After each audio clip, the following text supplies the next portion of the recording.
That is Desert Planet by F105. Check out their album on F105. Andrew Fantasia is joining me here on this live stream, the very special live stream. It's not very special. Andrew, did you unmute your microphone? Yes, I did. Yeah! I'm on the ball today. We're all on the ball today. That is great news. Thanks for joining me here live on the Rebel Scum podcast live stream, where we're going to talk about a lot of things. So today, Andrew, was the day that they announced that the spoiler ban has been lifted for this little movie called Avengers Endgame.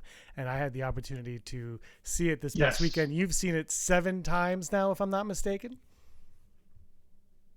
7.5 times. I would be watching it now, but somebody wanted to do a show, so yeah. Well, here I am. Welcome to the real world, sir. Welcome to the real world. But anyway, like I said, I had the opportunity to see it. And before we get into anything, it had me, it has everybody thinking a lot. But what it had me thinking about the most out of everything to do with it was how it would affect Star Wars, or what it would mean for Star Wars. And I think the answer is nothing. But so I'm not going to go into spoilers on Avengers Endgame, because this is not an Avengers show. It is not all things pop culture. We are a Star Wars channel, and I want to relate it to Star Wars, obviously. But what I will say about the ending of this movie is that it's very final. You get, when it ends, you're like, okay, it's satisfying. Character arcs have, finished, concluded. There are some is left kind of ambiguous, but for me, in terms of pretty much every single one of these 9,000 characters, if they never made another one, I would feel satisfied. That's how I felt. You could give me more Spider-Man, I'm cool with that. But if they said Spider-Man's done, I would kind of be okay with that. So before we get into anything, your opinion on the ending of Avengers Endgame. Well, there is actually one thing that I think Avengers Endgame does affect Star Wars with, hopefully, and it's that they'll let Star Wars be a little longer than initially intended, because they can see how well this is doing. The top 3 movies of all time are now 3-hour movies. That's a sign, Disney. That's a sign. Yeah, that's not a sign, but sure, we could go with it if you want to go for inflation. You know what? Actually, how everyone argues the inflation argument, and they're like, oh no, if adjusted for inflation, it's Gone with the Wind, something else like New Hope, E.T., Jaws, like that, right? Mm-hmm. For me, and I'm not taking anything away from Avengers, from Avatar, from Force Awakens. Not like, congratulations, they are on top, and I don't care. Like, I personally don't care. It's awesome for movies, but it's ticket sales. How many tickets were sold for me? I remember when Minority Report came out, and Lilo and Stitch came out on the same weekend in 2002 or 3, whatever it was. And Minority Report won the weekend. And Disney said, yeah, it made more money, but we sold more tickets. The problem was half of our audience was children. And children tickets are half the price of adult tickets. So there's no way more people went to go see our movie. And I think that is how they should actually announce these to people. And sorry, your audio cut out when you said what movie Minority Report was going up against. Lilo and Stitch. Get your facts together. Which one was it? Lilo and Stitch. Oh, Lilo and Stitch. Okay. Yeah, that's counter-programming, right? Minority Report is a very adult movie. I think it's rated R. I could be wrong. It's very grown-up, and Lilo and Stitch is an all-ages kind of film. So the counter-programming works. It's not like one was going to sort of compete with the other on the same kind of level as, like, say, Avengers would compete with Star Wars, or Avatar would compete with Star Wars. However, you say adjusted for inflation, Gone with the Wind is number 1. That movie's almost 4 hours long. Again, my point remains proved, Disney. Do it. Anyway, just give us a big movie. Enough with the money. We know you want a long movie. I will say, though, the 3-hour time in Avengers flew by. It was I saw it at 3 in the afternoon. Yes, it did. I saw it at 3 in the afternoon, and I had to go to work the next day. And I saw it on a Saturday. But it did fly by, but not all 3 hour movies fly by, Andrew. Let's not forget that. Mm-hmm.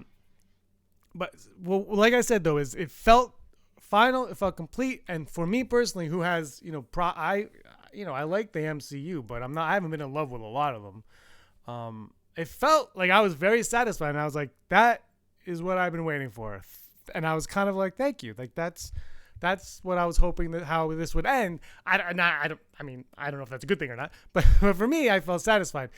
Do you think Star Wars: Rise of Skywalker is going to have that same sense of finality to it that Endgame did, or do you think that everything's going to be in that mystery box? I think it will have that sense of finality to it. However, I hate to say this, but I think less people are going to be satisfied than they were with Endgame, and I think that's just because you have 4 decades of fans to please as opposed to 1 decade. Mm-hmm. And it's just the odds, the numbers, the odds of somebody not being happy with how you ended the story are just that much greater. Yeah, like I look online and I see a lot of people. They're like, I'm mad at the Russos, and then I saw the movie and I was like, I don't know why. And I think, for me, and I'm again, no spoilers, but I said to you yesterday what I thought about Peter Parker, and a coworker asked me what I thought was going to happen in the movie. And it didn't play out the way that I thought, but Captain America's ending, I nailed, and Iron Man's. So I don't know. I don't know why people Beautiful. are mad. Both of them. Yeah, but that's the thing. I was like these. It's kind of like for me with this last Rise of Skywalker is, I feel like the movie's got to end with R2 being shut down. And that's what those 2 endings are in the MCU to me. It's like the same type of thing where it's got to end like this.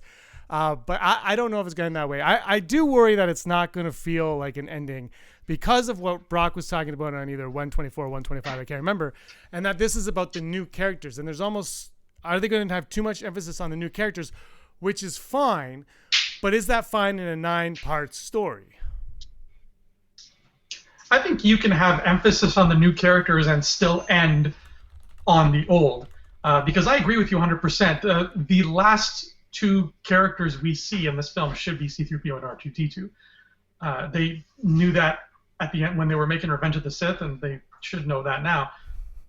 So you can, the whole plot can be about Rey and Poe bought a car, and now they got it. Like, it could be all about them from start to finish. But if you don't end the film with 3PO and R2, hashtag missed opportunities. Hamill's going to be back on that in no time flat. And I think they're smarter than that. I think they're, as much as JJ, tends to forget that R2 exists, and, Rian Johnson had to be like, bring him to Octo, dummy. What are you doing? But wait, can I cut you off for a second? That he's learning. He brought him to Octo so that BB-8 could do everything, and R2 could just kind of, he had a great scene with Luke, but aside from that, also so he didn't really have to use him. It was kind of weird. It was, yeah. And they have, the droids have been shortchanged in this trilogy, no mistake. I think, I don't want to jump the gun, and I'm sure I'll love him, but I think it was kind of an iffy move to introduce Dio, to introduce another droid, because, we have 2 that we should be focusing on more, and just to throw in another new one seems odd. I'm not hating on Dio. I'm sure I'll love him. I'm just saying, that's an odd choice. So I hope that they don't get shortchanged this time around. And from what we've heard, they're not. Especially my boy C-3PO. This is going to be his picture. Yeah, like I said, there's ways that I would like to see those characters go out. But that leads into another point that I have to have about this is I think a lot of people felt like the last 2 Avengers movies were fan servicey. And I thought Red Skull and Infinity War was 100% fan service, and I was 100% okay with that fan service. It just because they made it make sense. And obviously the Last Jedi. I mean, I guess you could argue Maz Kanata was the fan service in the Last Jedi. Maz kind of has, I guess if anyone's going to be the fan service, is Maz in that her weird scene, I think. But do you think it would serve Star Wars better to do more of that, or should they stay the course and be like you said to me in a text, our fan service is, I have a bad feeling about this, and the wipes, which they're not doing either one of apparently anyway, so it doesn't matter. Are you serious? Well, no, but the Last Jedi had like is that real? No, the Last Jedi had like 3 wipes. Yeah. And BB-8 said I got a bad feeling about this, which is no hate on anything, but that's a cop out. I think it's a cop out. I think it should have been one of the caretakers, but that's me. No, I think that, like I said, tradition is our fan service, and Star Wars is a very tradition-focused series. We spent 6 movies, telling stories that start with a crawl, that have swipes, that have these callback lines that are very tightly contained stories that take place over a matter of days or hours or whatever. That was all, we all knew what a Star Wars movie was. And, when we started getting The Force Awakens and Rogue One and Last Jedi and seeing it be a little different, seeing movies without crawls, seeing movies that took place over years, seeing movies that started right after the one before it as opposed to having a gap, we've started to break the tradition. So I think that if we're going to end the saga, yes, have fan service because it's like a reward for sticking around this long, but the fan service is not the same as Marvel fan service. In this case, the fan service is characters showing up, which we know is happening, characters like Lando and Palpatine, and ideals and themes showing up that are just sort of ingrained into our subconscious, how we feel when we watch Star Wars. Keep that, and you have fan service, as far as I'm concerned. Sorry, I'm just in the chat here. I got Dan Allen. Why are you ignoring the Porg saying I have a bad feeling about this to Chewie flying? I love it. Absolutely. But to your point about fan service, I think when Disney bought this, I think they made their mistake was treating this like the MCU. Star Wars is more Lord of the Rings / Star Trek than MCU. Marvel is in a completely, and I've said this all along, Marvel is in a completely separate sandbox. They're both blockbusters, but the sandboxes that they exist in and play in are completely different. And the MCU allows for more the cartoony side of things. You know what I mean? Like they could, whereas Star Wars is more mythical. Does that make sense? Yeah, I agree. I actually like that it's more like Lord of the Rings than Marvel. The Lord of the Rings movies have kind of, they set out to tell one story and they tell it over 3 movies. And Star Wars does the same, whereas Marvel will set out to tell multiple stories and then every once in a while tie them together. And those tie-ins are themselves a separate story. So, you can draw comparisons in the fact that they're these big, colorful, epic blockbusters that are owned by the same company and are, really, really high-quality movies. But other than that, you can't sort of look at them through the same lens. As much as we love how well Marvel is doing, we can't, look at Star Wars and say, do what they do, because it's different, baby. It's like, when you talk to a kid and you're like, oh, why can't you be more like your brother and sister? It's because, well, you're not your brother and sister. You're you. So you got to do you. And so far, I think Star Wars has been doing Star Wars. It's been doing good. And I think that the second they try to not do them, that's when you're going to get into trouble. See, I think they are in a really curious position right now. When the Skywalker saga concludes, The Mandalorian will be on Disney+. But now they're saying we have Benioff and Weiss and we have Rian Johnson. And Kathleen Kennedy, in a recent interview, as recent as Star Wars Celebration, said that those 2 saga pieces are going to be, they're working on those, but they also mentioned that the 3 producers, overseers of those are actually communicating to each other. And I thought that was very intriguing to hear, because when you hear that, this is the Star Wars opportunity now to give us the Star Wars version of the MCU. I don't think and I love Solo, but I don't think you could do Solo and you could do Padme and you could do 3PO and then be like, now we'll have it, because they started with the Avengers. They did, they started with them as the team already. Yeah. And then they were like, well, we'll show you how they got there. And what Solo proved was, if you know where something ends up, people aren't as excited. And I've been saying that the event film from the start. But now they have this opportunity to be like, we're going to have this event film and this event film, and they might connect. Are you on board? And I think like in that respect, I think that would be cool. Like if Benny Wise do Old Republic and Rian Johnson does Future Republic or something, but there is something that ties them together. Like I'm rambling now, but the missed opportunity, Mark Hamill, with Solo was Maul and Kira. That was so brilliantly played, and so many people were shied away from watching that movie that they missed out on probably the best piece of MCU that Star Wars has to date. Oh, sorry, man. I totally missed the last half of that sentence. I heard so many people shied away, and that was it. of the Maul Kira at the end of Solo was the best MCU moment, and that was like this. That is a golden opportunity to expand upon, and people missed out on it, and now who knows if we'll ever get that. I think we will get an expansion of that story, but something like that is exactly the kind of A, fan service, and B, shared universe thing that I like to see in Star Wars. It doesn't have to be like every Star Wars movie ends with a post-credit scene where it's like the guy from the last one shows up and is like, hey, let's team up, because that's not Star Wars. But to me, what excites me about them being, quote, like Marvel, for lack of a better term, is if in one scene in this Old Republic movie, in one scene, they're on Jeddah and we see that statue from Rogue One and it's standing up and it's just in the background. To me, I'll be like, yes, that's perfect. That is the kind of connectivity I want to see. There's even, I didn't catch this until I read it, but that character who's going to be in Galaxy's Edge, that character, he's like Ithorian. His name is Doc Ondar. He's like the guy who runs the spaceport in Galaxy's Edge.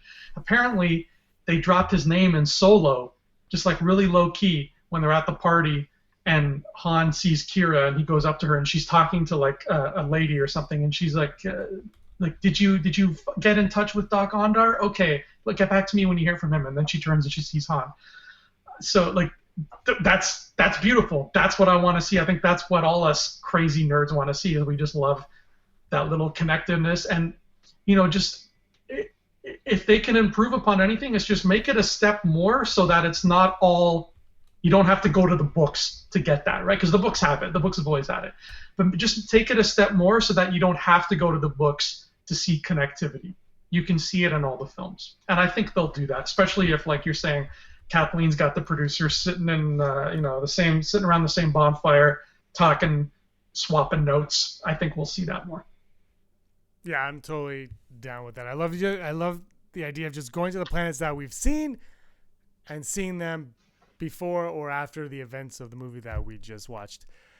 That's what I love. But yeah, Solo was like just the amount of tie-ins that Solo had, the opportunities that were there, and it almost felt like they kind of figured out, because I think Rogue One, and I love Rogue One, but there were aspects of it that I thought they were going to pay off in certain things, and it never really transpired like that. So it's curious to me how that's going to work out. But I'm excited for the future of it. Do you want to get into the meat now, the meat of this all? I love the meat of this all. Let's get into it. All right, we're going to talk the meat, and that is Anakin Skywalker in Episode 9. Confirmed? Confirmed. Fun side Akbar.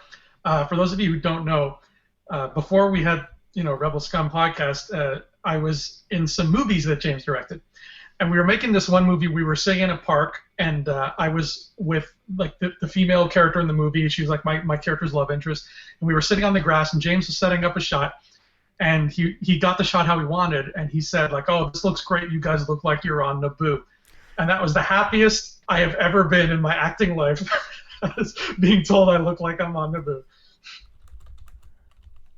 Yeah. Naboo's one of my favorite planets. I really hope it shows up in episode 9, The Rise of Skywalker. And I called it episode 9, The Rise of Skywalker, so I do not have to put a toonie in the jar.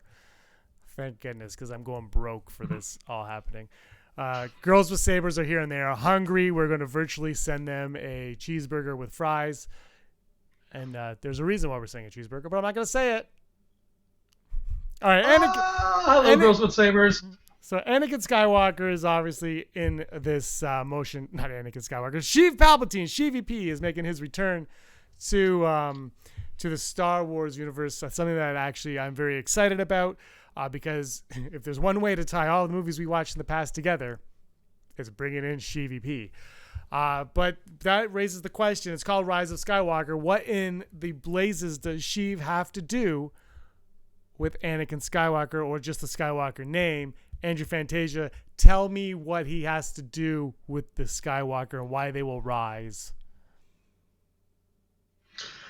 Well, do you want me to drop the bombshell? Do you want me to say what we heard earlier today? Yeah. Okay. I'm gonna grab this right now and I'm gonna read it verbatim here because. So what I want everyone to know is this is J.J. Abrams actually sent us this message. That's right. Yeah. He operates under a pseudonym. No, this is actually from one of our viewers, Hayek's Ghost. Whether that's Salma Hayek or another Hayek, either way, somebody named Hayek has a ghost, and they were kind enough to send us this comment. And my God, did this comment ever rock my world? So I'm going to read this out to you right now. In my theory, Sheev created Anakin, and as such, he is entwined with the Skywalker bloodline. For Palpatine to die once and for all, Skywalker bloodlines must end. Their bloodline is what his spirit is tied to. Luke, Anakin, Leia, and Ben must die for Palpatine to die. Dun, dun, that Hayek's Ghost, I am putting all my chips on that, sir. Where the roulette table has all my money now, all my chips are going on red for blood, for Skywalker blood. Let it ride. I am 100% on board with this. My favorite was when that DM came in.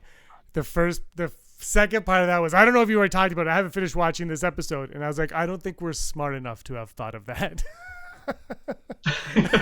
Because I thought that was a cool idea. Because I think on some like we all want, I don't know if we all want, but we've been talking about for a while that Sheevy could have created Anakin Skywalker, and then in the comic book, it kind of has a Force vision of that happening. And if that is the case, this could be a fantastic conclusion, and it would make sense for it all to kind of end this way for this, because we were saying all along, what is a Star Wars movie? Well, what is this ultimately about? What is the end game for this 9-part saga? And you know what? It's a 10-part saga. You got to include Rogue One and Solo in there as well, because those movies work in this saga. No matter how you look at it, they kind of can be placed in easily. And Sheev Palpatine is the underlying factor in all of these films, and tying it into the chosen one, the supposed chosen one, in that way is brilliant to me. I would be totally on board with that. It's every once in a while when I talk to fans of anything, I hear people come up with ideas that are so good that I tell them, I say, if you end up being wrong, I will be upset.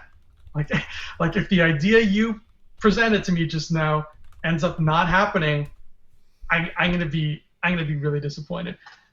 And this idea, Hayek's Ghost, it's so beautifully fitting. They have, like, Force Awakens and Last Jedi have both been very, they've placed a lot of eyes on the Skywalker bloodline. There's even a line in Last Jedi where Luke is talking about how he has this mighty Skywalker blood, and how he says it, with this angry, bitter sarcasm where because he has that blood, he's expected to do great things, but to him it's more like a curse than a gift. the bloodline is very, very prominent in this trilogy. So if it's not this, I'm sure JJ has other good ideas, but if it's not this, they really missed out on a big, big opportunity here to have a really cool story, and to have Sheev's existence tied in because he made Anakin lets it tie into the prequels all the way back to 1, not just the prequels, but the first prequel. It gives you that sense of closure for 9 films. Like, what else could you want? What else is there to say? But please do this. But now we have to be careful, because if we really, really want this badly and it doesn't happen, we don't want to disappoint ourselves. Yeah. Here's my question, though. And I like this a lot, but the problem I'm having with it is we have these new characters that we are invested in, or trying to be invested in. If you're not, the goal is for you to be invested in them. And there's Rey and there's Kylo, and they have a connection. And Andrew, I'm leading you into something to say here. If they have this powerful connection, what does that have to do with our main man Sheevy?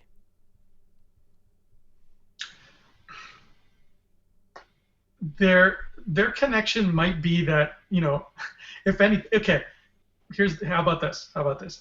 If Sheevy was in fact working through Snoke, like I believe he was, if Snoke was sort of a vessel for him to do his thing or something, Snoke is the one who bridged their minds, right?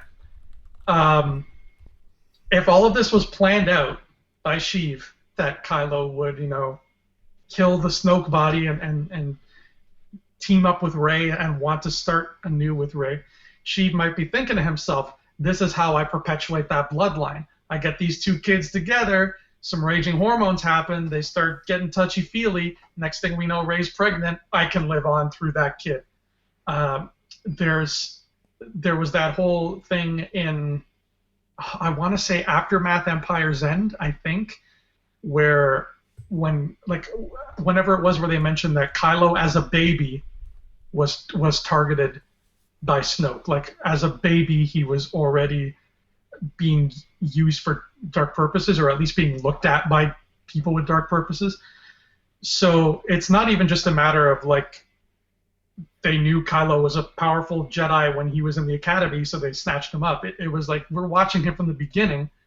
That makes sense with this theory, then. Like, if Kylo got Rey pregnant right now because of this reason, then Palpatine or whoever would be watching and being like, okay, that baby's ours, that I'm in that bloodline, kind of, so I need to make sure nothing happens to that kid. Mm-hmm. I got to shout out Girls with Sabers. They're taking off. They're awesome. Which is some scary shite. Andrew, you're cutting me off while I'm thanking Girls with Bye, Sabers. Girls with Sabers. They got a super chat. Thank you. They're taking off. Go check out their channel. May the force be with them and all of them. Heidi Fedora says, what about Shmi? Maybe she was the ultimate Jedi. Shmi's my homegirl, and I hope we see her again, or we hear her name, because I miss Shmi. I miss Pernilla August. I wonder what she's doing now. Do you think she's got a good career going? She's having fun. She's Swedish. Maybe she just sticks to Swedish cinema, just does her thing there. I'd be down for that. I want to see Pernilla August again. I'm thinking that she actually is the one that taught Qui-Gon how to become a Force ghost. Oh, that's wrong. I agree. Jericho's uploading your Endgame review right now. Nobody watched that. Hey. Yeah, we all know what Andrew thought of Endgame. It sucked. Yeah. That's right. It was horrible. Rural Farm Boy. Yes. The Rhino was barely in it. Everyone hit the like button, please. That's awesome.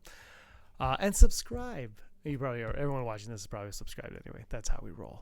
We're talking Anakin Skywalker. Is his connection to Sheevy P. Palpatine the most important thing? Is that what's tying all of this nonsense together? If that is the case, is it satisfying enough, Andrew, for that to be the point of all 9 films, is to dismantle the Skywalkers, just to kill off the Skywalkers? Otherwise, this evil being will lurk forever. And is that satisfying? And where the heck has he been for the past 30 years? That's a very heavy double dose question there. Yes, it's satisfying for me. I can't speak for everybody, but if that ended up being the case, I'd be satisfied with that result. I wouldn't be like, that's lame. Trust me, we have seen lamer. clone Palpatines. Anybody? We have been given lamer in the past.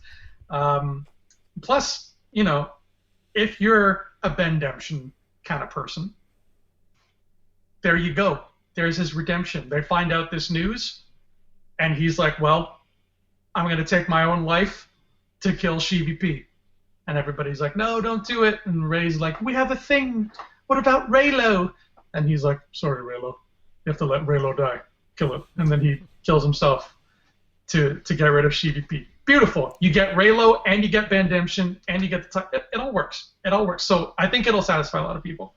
The second part of your question was, oh boy, I forget now because it's been 20 minutes since I started rambling. Yeah, I forget it too. Let's move on to Reylo. Like you said, Reylo. I think if this is the case, if this ended up being the case, then I would become a Reyloite. I would be 100% on board with Reylo because you have something of like the granddaughter of Sheevy, because if she's the daughter of Sheevy, like if she's related to Palpatine, that's what I want. I want her to be related to Palpatine, and I want him to be Skywalker, and they are in love, and it's like, well, we got to kill each other now. That's the only way to save the universe, and they Romeo and Juliet it only on purpose. Oh, that'd be wicked. But it has to be like really cheesy, bad Romeo and Juliet, like the scene in Hot Fuzz. If everybody knows what I'm talking about, rock. Have you seen Hot Fuzz, James? Of course I've seen Hot Fuzz. Okay, good. That's the right answer.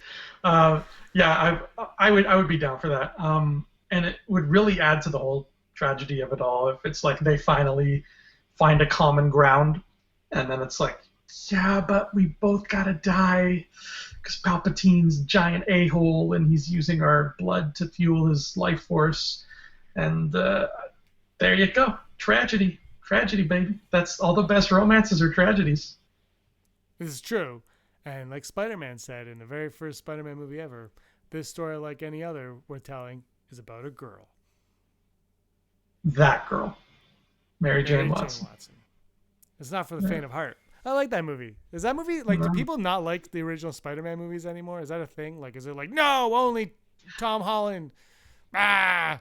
I think it is a thing, but I don't subscribe to that thing. I've actually been rereading, just for giggles, my old copies of Wizard magazine from like 2007, and it's like April 2007. So, and because the magazine's about comics, literally like they never stop talking about, oh my god, guys, Spider-Man 3 is gonna be amazing. Like, it's so fun to read these things in retrospect. Should we tell everybody that we're the only two people that like Spider-Man 3? Den Allen says that Kylo has to die as Rey stabs him in the gut. She says, I love you, and his last words are, I know. Oh my god. Take my money. I love you. I love you. I know. I know. I know. You have to let the past die. I wish I had a Kylo Ren. Del Rey, hire James Razile for all your audio books from now on. Yes, play every character. I will do every character. Have you heard my shmee? No, but I want to, and then I'll give you my shmee. I'll only do it for a super chat, so that's I don't do a shmee. Okay. Nobody do that. Yeah, but Jericho liked the OG Spider-Man movies, so maybe check out his Endgame review. It might actually be good. Andrew, I know your part of that review is not good. Andrew's review of Endgame. Yeah. I cried 3 times. Did you cry in Endgame? Andrew, did you cry in Endgame? Did I cry in Endgame? Yeah. Almost. I almost cried. Yeah. Do you think there's a possibility that you will cry during Rise of Skywalker? Oh, yes. Yeah. Especially if it ends with the droids. Yeah. I think there's a very real possibility. You weren't in the theater with me when I watched Toy Story 3. So oh my it was God. not pretty. I was not in a good place when I walked out of there. And that was like half the time that it's been between me first seeing Star Wars and Rise of Skywalker. So it's going to be double that, I would imagine. So Kleenex, buy stock now. Okay, Luke's gone, Han's gone, Leia's Chewie. Like, what will it be about the movie that will make you cry? Like, what do you suspect? Right? Obviously, you don't know, but what would you suspect would make you emotional on that level?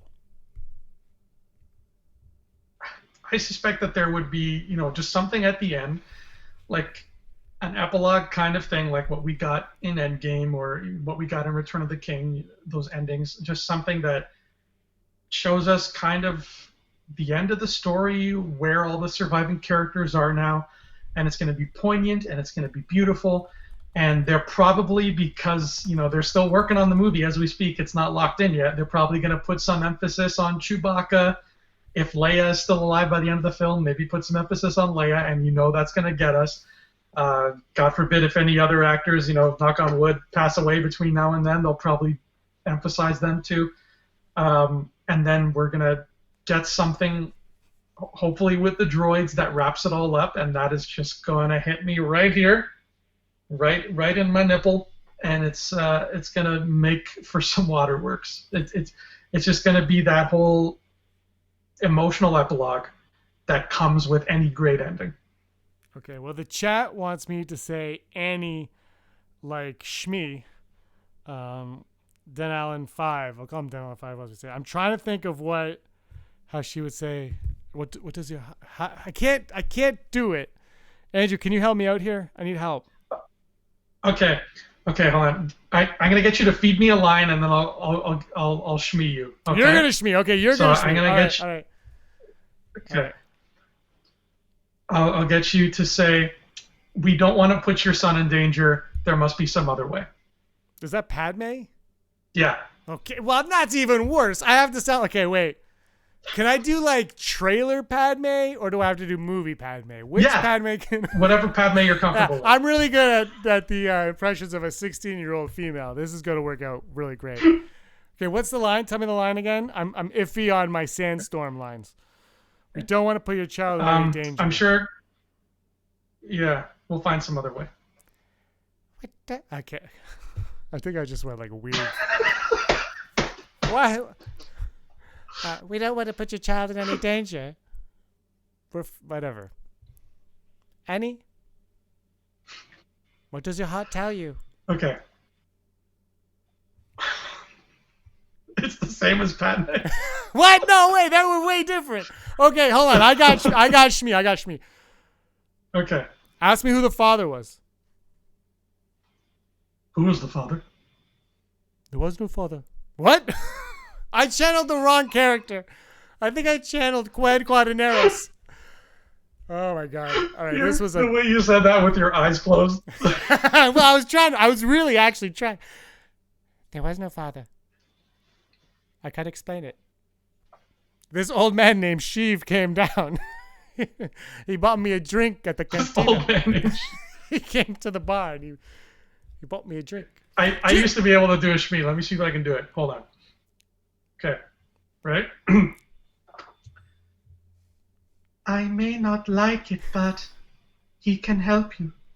He was meant to help you. You know what? If I could find a female Razor, I could do a Qui-Gon really perfectly. That's what I. Oh damn! His midichlorians are off the chart. I don't know what that was like. If Qui-Gon and Obi-Wan had a child, that's what that one was. I don't even. My impressions are rock solid. I can do pod racing Anakin.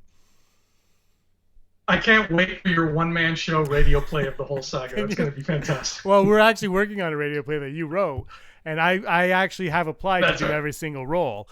Oddly enough, my narrator, my Anakin, and my Darth Maul all sound identical. Yippee! Very good. That's so Maul. Yeah, that was my Maul. My Maul. Have you seen the Sam Witwer with new Chewbacca, Jonas? Obi-Wanakin. That was my impression, Obi-Wanakin. Obi-Wanakin. It's what's his name? Jonas Swatamo? Swatamo. Swatamo. I can't pronounce it. He knows I can't. We talked. We haven't. Yeah, he knows. Have you seen He that? knows. Have you seen that that Instagram or Twitter where he's like, where it's Sam Witwer, he's like, I'd like you to introduce you to my new apprentice, and he goes over to Jonas and he does like this pitch perfect Chewie impression. He does a pitch perfect impression of Jonas. Chewie. Like Jonas. Chewie. Jonas does No, a Chewie. Okay, we need to send that to you. Oh. Yeah, we need to send you that. Okay. It is freaking phenomenal. We're getting a lot of like the apparently you were a big hit with your impressions. Everyone says that they want me to star in the next Star Wars movie. So Benioff and Weiss, give me a call. I am available. I will play all the characters. Mm-hmm. Let's go back to what we were talking about because I think that is the most important. Palpatine creating Anakin. This is something that I just wanted to bring up. Because we were talking about Shmi, and it all comes back to Shmi. Shmi is the first Skywalker that we know of. Who did she have? No one knows anything about her parents, about her aunts and uncles, about any other kids that she had. I'm guessing she didn't have any other kids, because if they put that in now, it would feel like they just kind of shove that in there. But she's the first Skywalker. So one of the ideas I had, I think I brought this up before, was is it plausible, Andrew Fantasia, that SheVP did visit Tatooine?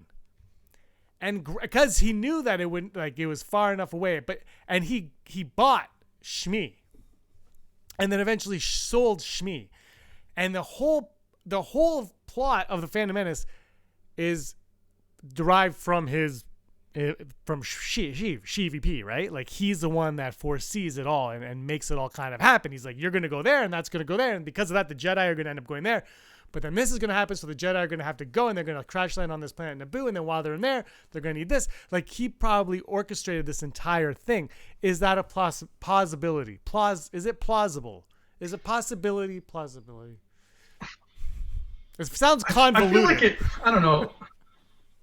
It does. Like, I feel like if there was a scene in The Rise of Skywalker where SheVP is like, I did this and that because I knew that Panaka would say that the hyperdrive is leaking.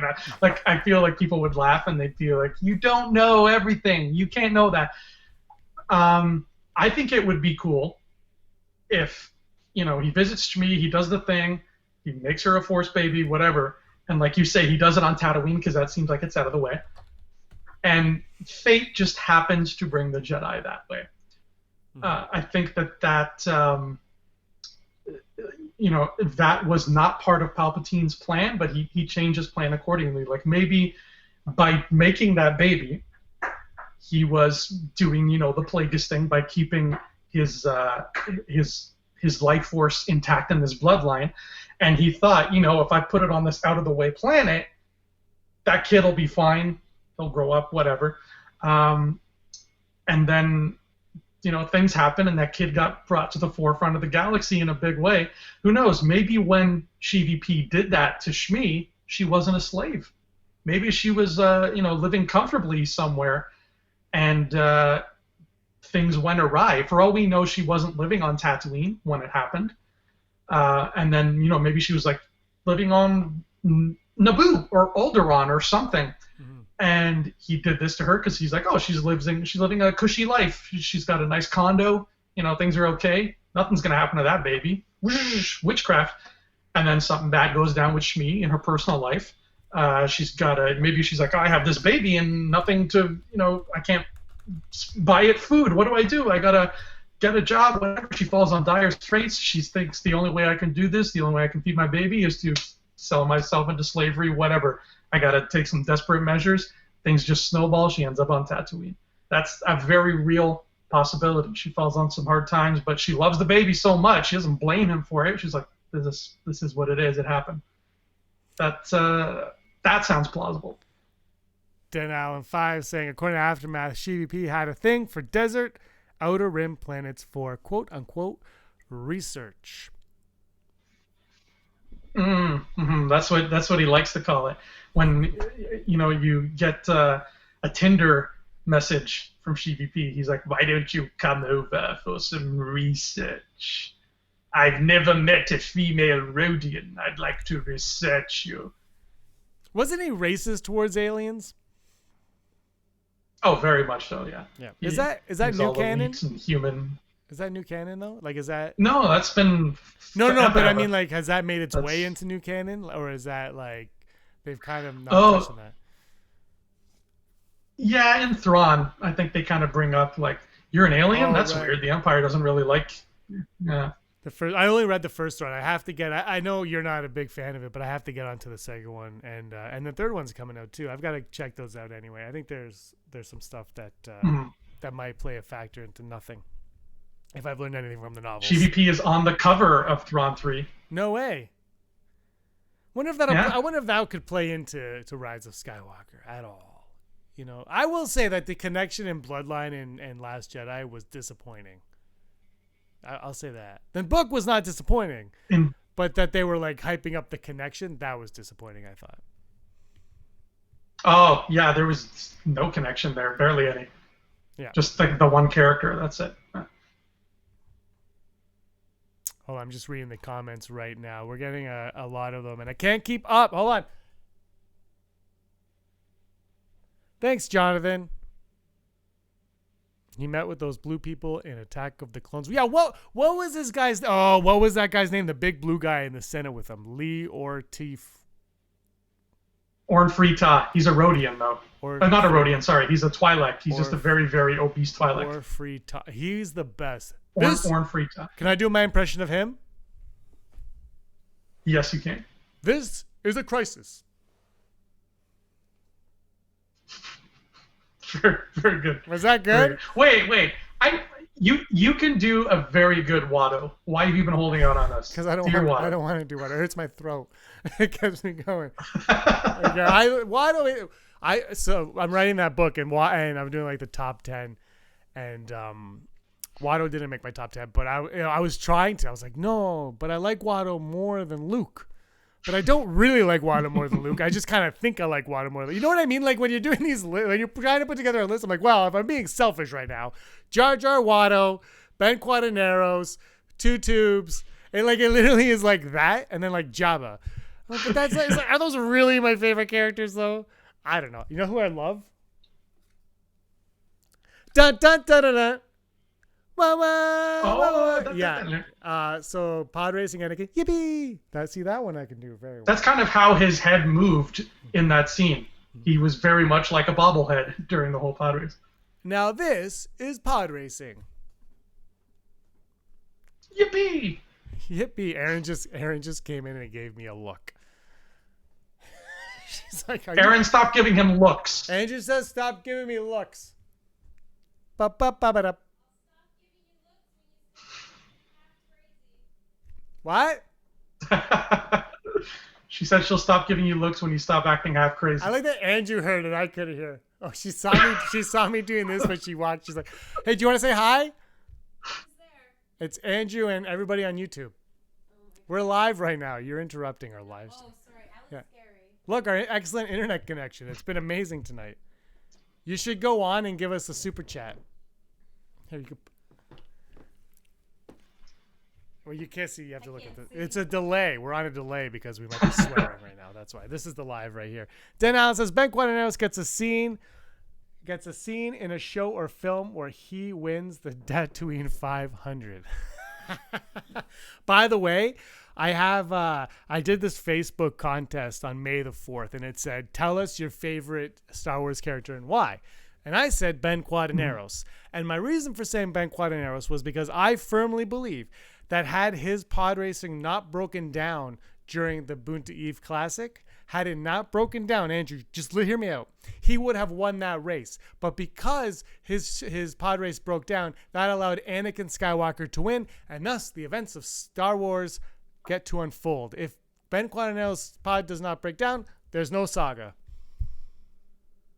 100%. You know how Marvel is doing that animated What If series for Disney Plus? I hope they do one for Star Wars too. You know, like a What If, and there's a perfect episode. What if Ben Quaterneros had won the pod race? And we just had to deal with the consequences of that, because that red pod racer looked like a sexy hot rod, It looked like he tricked the hell out of that thing. It was going to break some records, but something went wrong. He exploded. I guess it's a Tund thing. Maybe Tunds aren't that great at kicking off at the starting line, but regardless, he goofed. But he'll be back. I think he's going to have an illustrious career.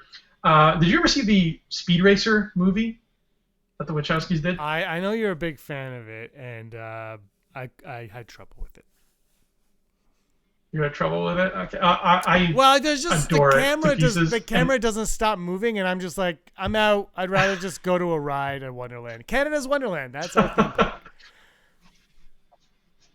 Speed Racer was better than Wonderland, but it had really, really deep sort of lore in the racing world. Like they built like this crazy in-universe world of racing, and like we don't really see the real world in the Speed Racer movie. You know what I mean? We just see like what it's like to be a racer and their whole pocket of the universe. For all we know, there's like basketball in this world, but we don't talk about it. We don't talk about anything but racing. So I like to think that there is that much like canon content about racing in the Star Wars universe, just kind of underneath everything. I would love to see more references to pod racing in general, like even just like, I don't know if they did this, but in like Resistance, most of the characters are young, like teenagers. Like have somebody have like a pod racing poster in their bedroom or something. Mm-hmm. That would be neat. And I don't know if they've done that. I feel like that's something Filoni would absolutely throw in. But I just want to see pod racing more. I want to know. I want to be able to know through extended canon. Like obviously you don't have to make a big deal about it in the movies, but through extended canon, I want to be able to know who was like the Wayne Gretzky of pod racing in like the era before Anakin, and like in the era of the new trilogy, who's the Wayne Gretzky of pod racing now. Like I want to know that stuff. I like pod racing. I started writing a bounty hunter short story. I don't know. Did I ever send you what I was writing? Yes, you did. And It started off with the first word was pod racing. Period. And it started out of pod race because I love pod racing. And I'll say this. So I've been watching Resistance. I'm only a few episodes in. We're going to be doing Resistance Scum. There's going to be, I think it's going to be cool. There's going to be 2 different Resistance shows on the channel. One for adults, one for children. It's going to be rad. I'll just say that. But I've been watching it and there's aspects of it that I love and aspects that I'm like, well, this is for a child. And that's why we're going to do a kid's version of it. Mm-hmm. But one of the things I love is Greg Proops does the commentary for the racing. He does the play-by-play for the racing on the show. The very first episode I said, is that Greg Proops? And I had to watch the credits, which I had to pause it, and it was him. And I was so happy that they did that. And my favorite aspect of that show is the racing, which I feel like they don't do enough of, but that's neither here nor there. And that's something that I like. That was obviously something that George Lucas was very, very passionate about. I want to see more of it in Star Wars. I don't want to see more of it in the Skywalker saga. I think we're good with that. But I would like to see it more. Here comes Aaron wants to say hi to Heidi and to Dale. Come say hi. They said hi. See, look. Like, hi, Aaron. Hi, Aaron. Hi, Dale. Hi, Heidi. Hi, Andrew. Hello. I don't see anything. If you guys have a question for Aaron, now's your chance. Yeah, if you guys want to ask Aaron anything, and I would make it the hardest question you've got, Den. Really I'm asking Den Allen right now. The hardest question you got for Aaron, you put in. There's a bit of a. Do you want to sit down? Yeah. You know, Aaron was going to join us on all of these live streams. She just worked out. Scary. Yeah, you definitely did. Do you want to wear a hat? No. Do you want to wear a Star Wars shirt with your face on it? No. Thank you. We're talking about. You can't hear anything. Guys, these two people you're looking at. These 2 people you're looking at ran a marathon yesterday or the day before. Yeah, no, it was a 5K. It was not even close. The master joins her apprentice. It's true. He's learning. Thoughts? Oh, good. Here we go. Jacob Rose says thoughts on Darth Jar Jar theory. Okay, I think I could go into this because I have a lot of thoughts. Andrew, do you have any thoughts on Darth Jar Jar? My thoughts won't be as entertaining as yours or Aaron's, but I think that Darth Jar Jar is it'd be funny if he was like trying to be a Sith Lord the whole time, but he just kept messing up. Like he was trying to usurp Palpatine, and just crap kept getting in his way. That'd be amazing. Somebody write that book. That I would read that. That my problem with the Darth Jar Jar theory is I think it undermines CVP as a whole. And I also feel like if Jar Jar was ever actually meant to be the Sith Lord, Lucas wouldn't have shied away from that, because I think all the hatred that people had towards him from the Phantom Menace would have gone away had he come out and been the big, like, this big bad Sith Lord.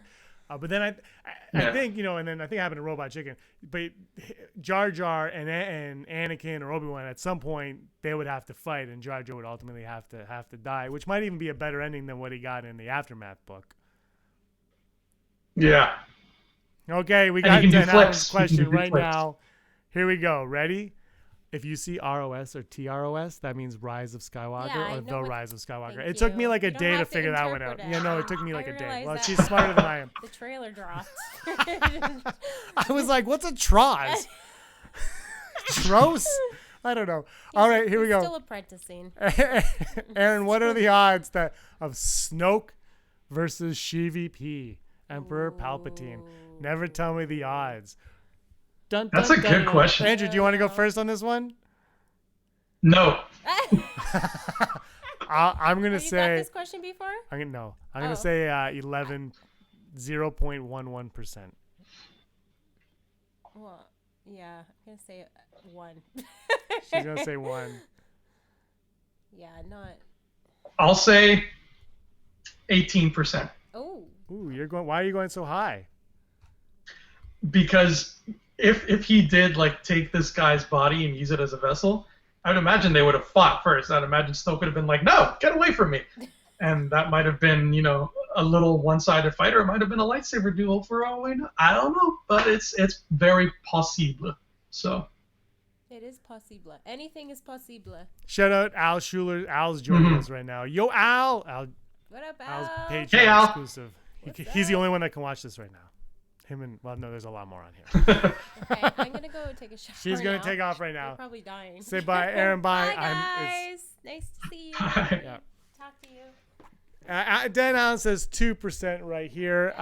Miles McGraw is fighting 6%, having met even in passing 20%. He's low on them meeting. Do you think Palpatine and Snoke, Andrew, have met in the past? Yeah, I'm gonna go 86% on that one. Yeah, I have to go high. We're not doing Never Tell Me the Odds, so I'm not gonna give an odd because I'm gonna use that for another, either a podcast or an episode of Never Tell Me the Odds. Thanks, Miles. I'm keeping that one on there right now. I like all of those. Bye, Dan. Oh, he's saying bye to Aaron. I see what's happening. Everyone's saying bye to Aaron. Like, we get no love when we sign off. Everyone's just like, we're out of here. Poodoo. And Aaron gets a whole lot of goodbyes. Mm-hmm. Would you watch a Disney Plus show about pod racing? Oh, yeah, I think I would. But now this is just me because I'm weird.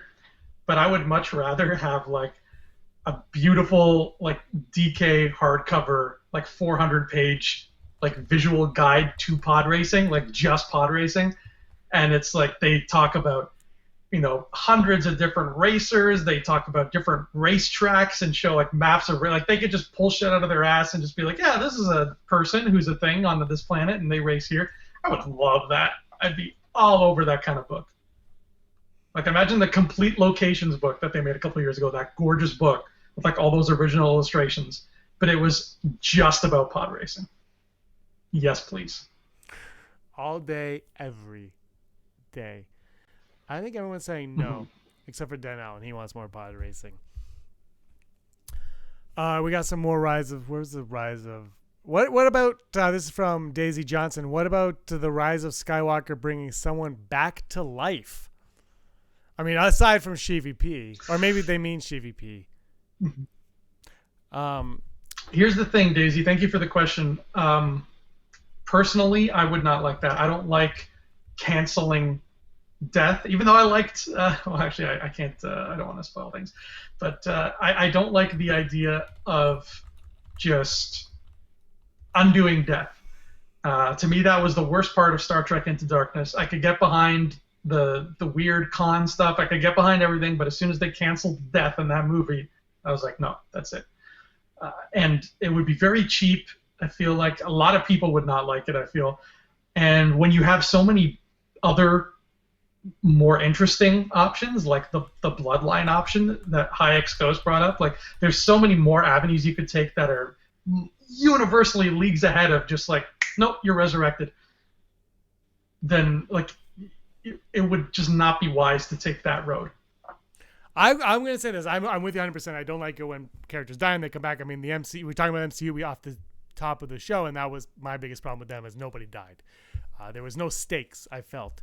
I will say this, though. I saw a poster, and I mentioned this on a podcast, a poster for a Maul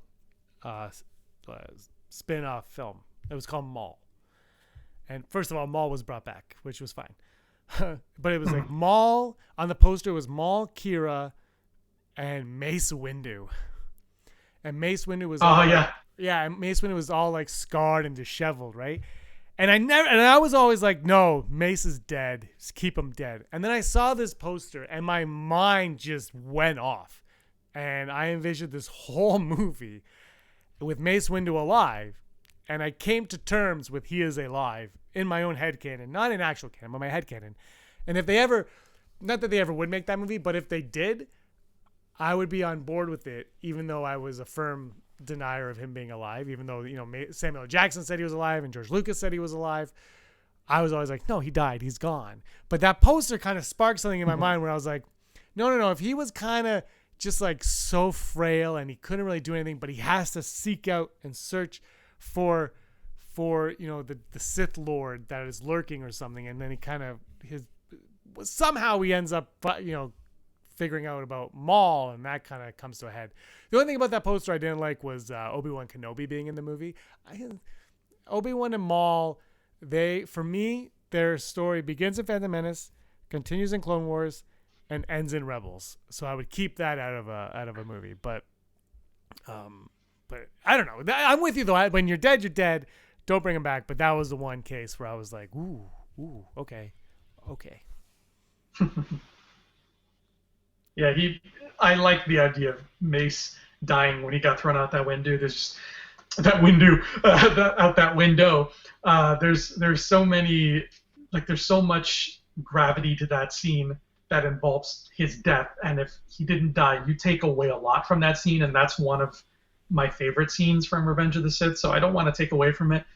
But I will say this: if it was a case of, like, Mace gets thrown out the window and like he falls 100 feet and he lands on an air speeder that somebody's driving, and he's like, oh, I broke my ribs, whatever, and he's really, really hurt, but he's okay, maybe.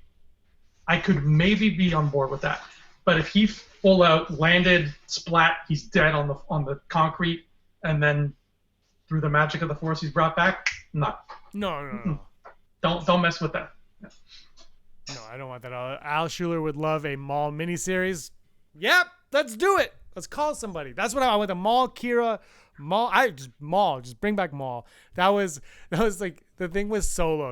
We saw it together, Andrew, and then when Tube showed up and then Maul showed up, I was like, I hope this says dedicated to James. That was it. I'm like, did they dedicate this to me? Because I feel like Ron Howard and the Kazdans just kind of watched Rebel Scum podcast and said, well, they like, the fat guy likes Two Tubes and Maul and Han. Like, let's just do it. And then the other guy, he likes Chewie. And it was like, oh, and then like an Andrew likes light in scenes. Screw that guy. He's not canon.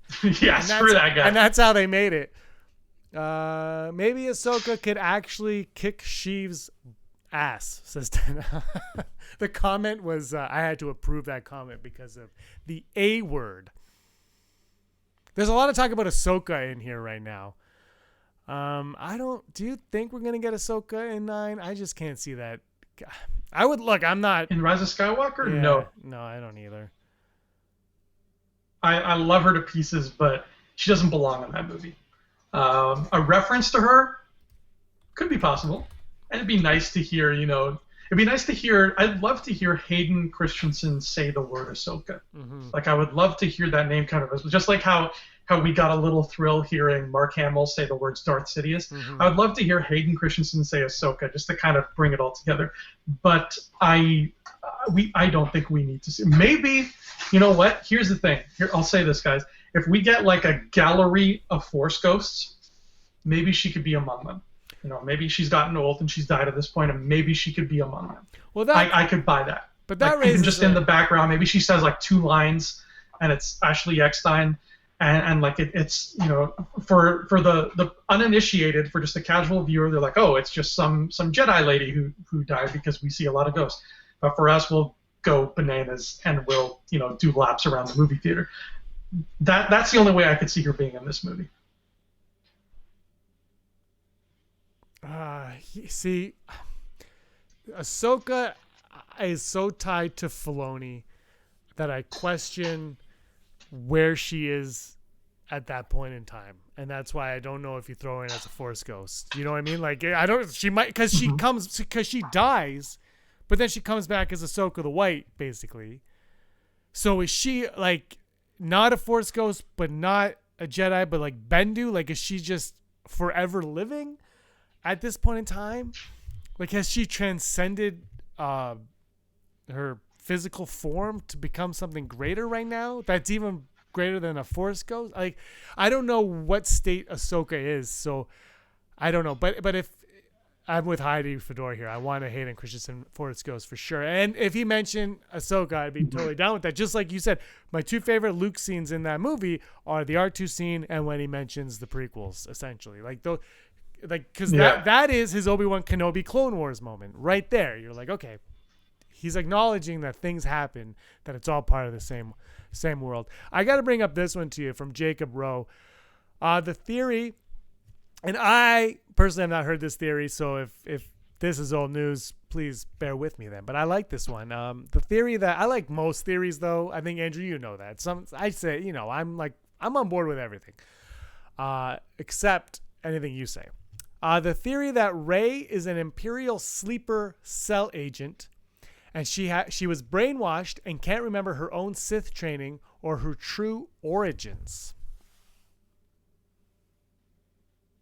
That's interesting, because it would imply that the Empire is still a thing. Mm-hmm. If it's like the remnant of what Rey Sloane took out into the unknown regions, then that would imply they're still doing stuff. And they're still a separate entity from the First Order. So it would be interesting in that case. And it would be kind of cool to see Rey sort of fight against that, because we've gotten to know her over 2 movies, and we know that her basic human nature is that she's a good person. She's a nice lady. She just wants to do the right thing and help out her friends. So the idea of her kind of having this other identity that even she doesn't know about, it gives you some conflict for her, which would be really neat. So it brings a lot to the table, but can it be pulled off well? And is there time in this already packed 3-hour and 14-minute movie? And I don't know if there is. Yeah, I agree with you. It's funny. My in-laws just went to a May the 4th screening of 6 Star Wars movies on the 4th and the Revenge of the 5th. They went to someone's house and they watched. Oh my God. No, it wasn't even me. It was 6 movies, and they had never seen The Last Jedi. And so it was getting late yesterday, and apparently they wanted to leave. But my father-in-law was like, "Well, we haven't seen it. We have to stay and we have to watch it."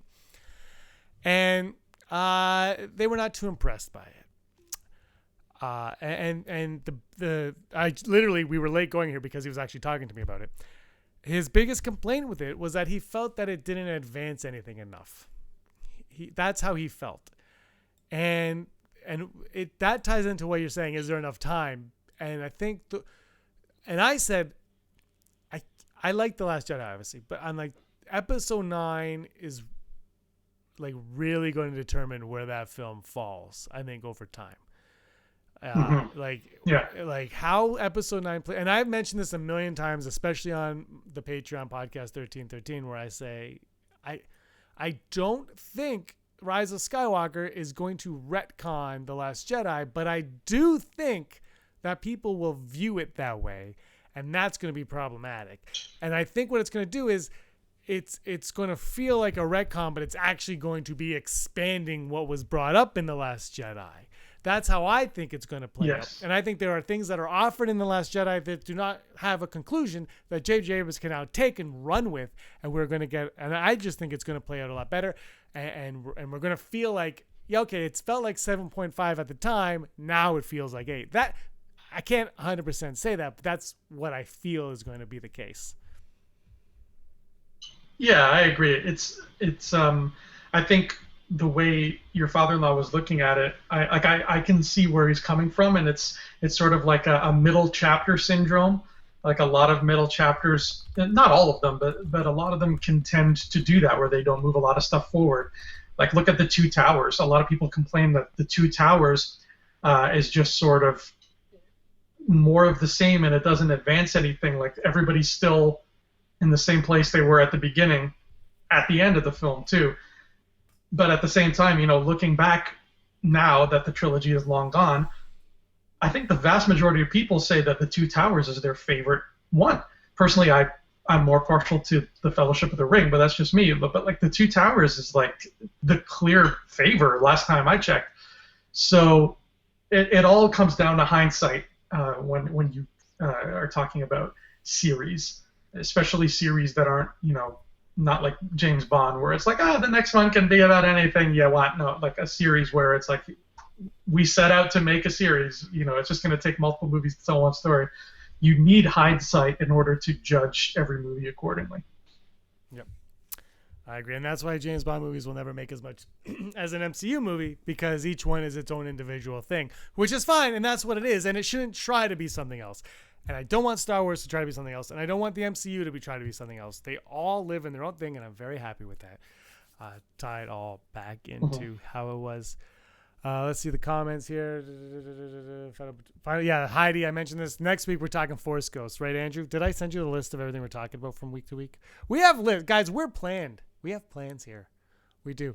Oh, yeah. Yeah, I like the idea of that we talked about with Hayek's Ghost, Sheev being created. And like, not everybody's going to like it. And if it doesn't play out that way, I'm okay with that as well.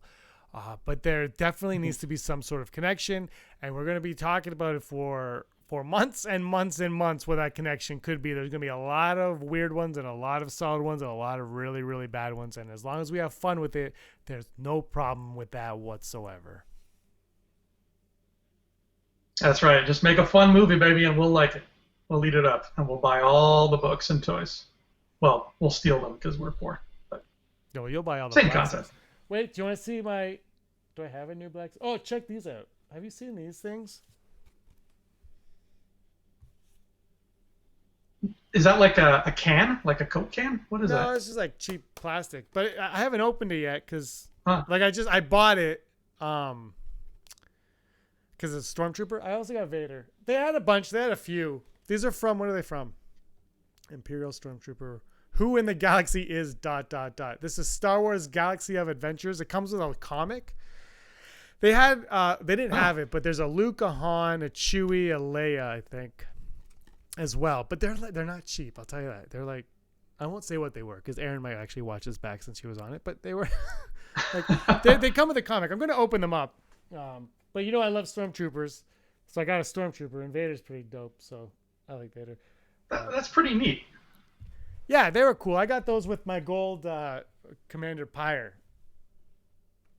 Look at you bastard with your Pyre, yeah. Yeah, but I would like a black series of this guy. I think this guy's really cool looking. He's a guy, right? Yeah, he is. He hasn't. I don't think he showed up on whatever. He is. Yeah. I think Phasma looks cool. Like, I actually think she's pretty slick looking. We could argue her character all we want. I think she's slick looking, but I think the gold one is even nicer, to be honest. I miss Phasma. Do you miss her? She's in Resistance, and you don't like Resistance. Andrew, we need to talk. Anything you want to say about SheVP creating Anakin and anything like that, or Anakin's connection to the story? All I will say is before I heard this theory from Hayek's Ghost, I was still not sold on the fact that SheVP is in fact responsible for Anakin. I still was not sold. I thought the comic was a vision. It was a Force thing. It was totally up in the air. Like, that comic told us nothing. It was just speculation. Now that I've heard this theory, I'm much more sold than I was before. Before I was at like maybe full Brock at most. Now I'm at like 90% GVP made him. Do you think there's going to be a moment in this movie where Kylo Ren stares down GVP in the face, tosses his Knight of Ren blade away, and he says, "I am a Jedi like my uncle before me"? That'd be very sweet. It would. Or maybe he grabs the Millennium Falcon steering yoke or whatever it's called, and he's like, "I'm a pilot like my father before me," and he shoots some folks with the Falcon. I'm just in the chat right now. I'm only on episode 4. Well, I'm only. I can write. I could talk better than I could type. I can't see my keyboard. Episode. If it's a silhouette, I'm just blind. I'm only on episode 4 because Zoom Station says he's the big baddie in Resistance. Well, I can't wait to see. I like the red tie guy too. I don't know what his name is. Red tie. Oh, he's cool. Yeah. He seems cool. I wanted to get his figure, but they didn't have him, and also I'm an adult, so I bought those 2 other ones that came with comic books instead. Oh, and I got these Han Solo posters. They're like mystery posters. They were on sale, so I bought it. One of them's Han Solo. It says I got this. I was like, eh. The other one is Enfys Nest and her gang. It is sick. It's not even on the box. I was like, what? This is dope. I'm gonna get that framed. Oh wow. Yeah, it was pretty. I was like, what? That's awesome. Are they like Walmart posters or? Yeah, they're Walmart. They were like, it was regular, I think $6 or $7, and I got it for $3. Wow. Oh, Dale Erdman says the trilogy is already made. The Rise of Skywalker will top the whole saga off with whipped cream and a cherry on top. I am a Skywalker like my mother before me. Wait, now Girls with Sabers came back in just to steal the show. I have to cut you off. Sorry. I am a Skywalker like my mother before me. That's why we should just subscribe to their channel, and we should just steal their live streams and put them here and just be like, we'll throw them on here. Who said that? Girls with Sabers. I think the Girls with Sabers are actually Kathleen Kennedy. I think. Yeah. It's Kathleen and Katie Lucas, and they're schooling us all. Seriously, no, that's great. Yeah, he could say that. Do you think there's going to be that moment though? Like, is there? How close is Abrams going to connect with Return of the Jedi? Like, is he going to play with that at all after The Force Awakens and the criticisms he got with A New Hope? I actually hope he doesn't try to focus on Return of the Jedi. I hope he focuses on connecting with everything, because this is the time to do it.